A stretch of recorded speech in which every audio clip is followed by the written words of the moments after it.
જય દ્વારકાધીશ મિત્રો, આજે આપણે જુનાગઢ ઉપરકોટની મુલાકાતે આવ્યા. ઉપરકોટમાં એન્ટર થતાં જ આપણે શરૂઆત કરી છે. રિનોવેશન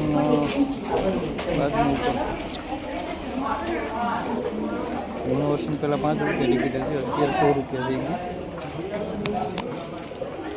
ગઈ. ચાલો આપણે અંદર જઈએ ઉપરકોટમાં. ઉપરકોટ પોલીસ ચોકી, ત્યારબાદ આગળ 150 વર્ષથી પણ વધારે જૂનો દરવાજો, જે મેન ઉપરકોટનો મેન દરવાજો હતો યુદ્ધ સમયે, જે આપણે બતાવતા એ ગેટ આજ પણ સારી એવી કન્ડિશનમાં છે. ત્યારબાદ આપણે બુદ્ધ ગુફાઓ, ત્યાં પણ ટિકિટ છે, ઓનલાઈન ટિકિટ છે. કેશમાં હાલતું નથી, ત્યાં ઓનલાઈન જ હાલે, તમારે ઓનલાઈન ટિકિટ કરાવવી પડે.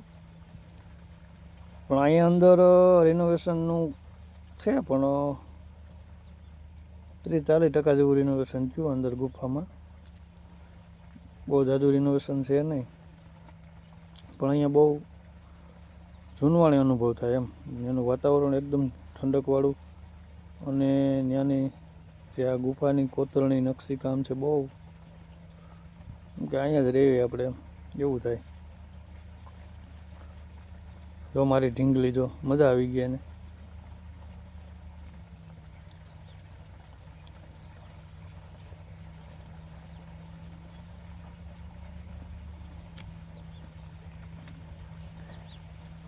ત્યારબાદ આપણે અડીકડી વાવ ને નવઘણ કૂવો.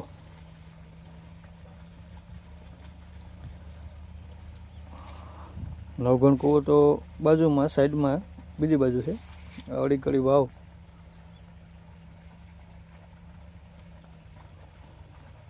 ત્યાર પછી આ સતી રાણક દેવીનો રાજમહેલ છે.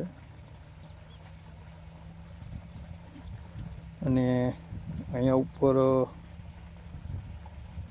જઈએ, જે રિનોવેશન પહેલાં જે કઈ રીતનો ઉપરકોટ હતો અને રિનોવેશન બાદનો ઉપરકોટ કેવો છે, એના ચિત્રો અહીંયા આપવામાં આવ્યા. અહીંયા બોર્ડ મારી ગયેલ છે, ઉપર જવાની મનાઈ છે. પહેલાં ખુલ્લું હતું, ઉપર હોટલ નથી જવા દેતા.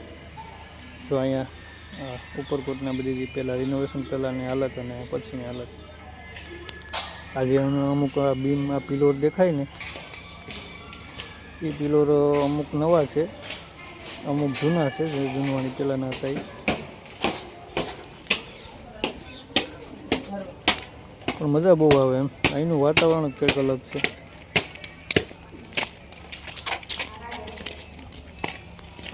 એવા પછી 18મી-19મી સદીમાં કેમ આપણે વહી ગયા હોય એવું કેવું કરી થાય. આગળ અહીંયા જે તોપ છે, જે સોમનાથ બાજુ, પાટણ બાજુ જે મંડાયેલી છે.